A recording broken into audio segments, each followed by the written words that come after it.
Welcome back to Essick Farms. So it's been kind of slow around here for the last 3 weeks or so. It's been raining about every Saturday and during the week, so it makes it hard to be able to get out and do anything. Last Saturday we were putting up a temporary fence down at the Saturday field for the cows for this summer, and about halfway through it just started pouring down rain, and I told my wife, I said, let's just keep going and get this done. So we got that done. Yesterday it was about 80 degrees, and today it's raining and cold. Wearing 2 coats, so you never know what you're gonna get around here. But I'm not gonna complain about the rain. This will be my 3rd year of cutting hay, and the hay fields look the best that I've ever seen for a first cut. A couple years ago, I had a hay field that I went and put fertilizer on, and when we was out there fertilizing it, it was raining, so I was like, well, this is gonna be good. And it turned really green, everything, and then about 3 weeks later, everything dried out and it didn't hardly do anything. So I'm hoping that with all this rain we're getting now, that it'll kind of continue, and the grass will stay green and grow really thick and have a really good first cut of hay. So I've been working on some stuff in here in the building. Replaced some teeth on this John Deere rake. A couple of them broke off last year while raking hay. And a lot of people don't like those rubber type teeth like this, but I really haven't had that much trouble out of them. When I bought the rake, it had all brand new teeth on it, and so I've only replaced a couple of them, maybe 4 or 5 at the most. And the only trouble I really have is over in the valley where the ground's flat, and then all of a sudden it'll kind of have some humps and hills in it. So you know, you'd be going along, and then you'll bury one end or something. So that's got to kind of watch where you're going there and lift the rake up and down. But I have buried one end of it where it's shooting out dirt on the other side and still haven't broke any of them. So I haven't had that much trouble out of them. Maybe after they sit a while or something, or dry rot or something, they may be a lot easier to break off. But I haven't really had that much trouble out of them. Of course, it's simple to replace. All you gotta do is take the bolt out, pull the old one off and put a new one on and stick it back in. So another thing I did is worked on the round belt a little bit.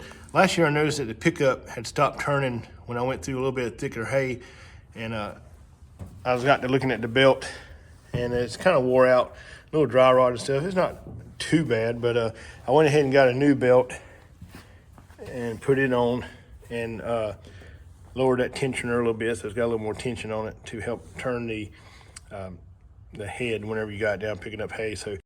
And at the end of last year, I cleaned everything up and greased everything down. So it's pretty much ready to go for this year. Probably just do a little check some stuff over, make sure everything's good, tire pressure and the different things like that. But it should be ready to go. Also got the John Deere all cleaned up and serviced, new oil filters and fuel filters, and got everything checked out by John Deere. So he is ready to roll too. So that's just a few things I've been doing around the shop since it's been raining, but I do have something else to share with you, and I think you're going to really enjoy it. So let's go down to the barn.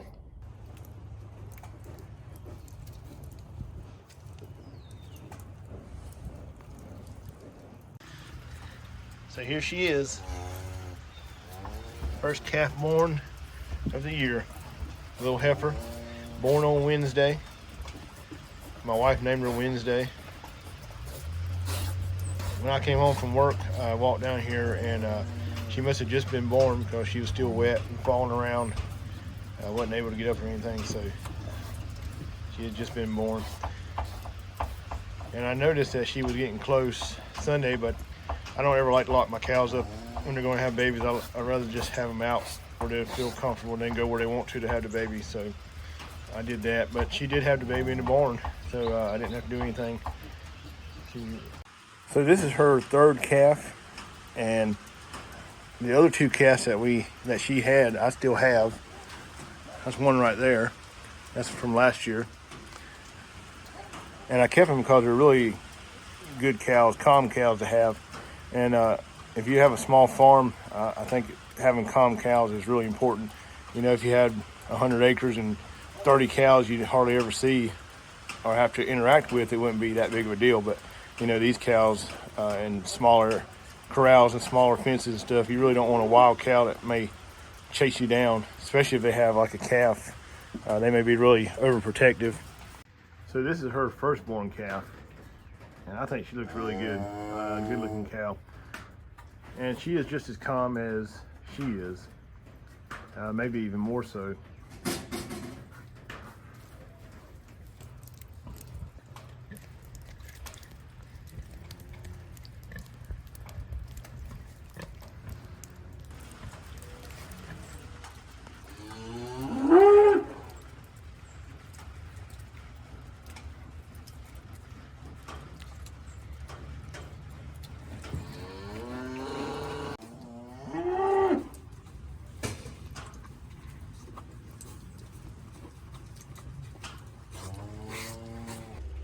So I got some more stuff coming up. I want to get my hog barn started if it ever quits raining, where I can scrape out the ground and get the posts set and stuff, and get that going. I want to get a rear tire to put on my farm cub. I got some plans for that this summer, so that's going to be good. I also got some other plans that I'm working on that will really grow the farm if all that works out right. So I hope you enjoyed this video. If you're building a small farm, check out some of my other videos. Subscribe to the channel. It's all about building a small farm, and maybe you can get some ideas on how to do things, or maybe how not to do things. So I hope you enjoyed this video. If you did, hit that thumbs up, leave a comment down below, and we'll see you next time here on the farm. So here she is. That's your nose. So I hope you enjoyed this video.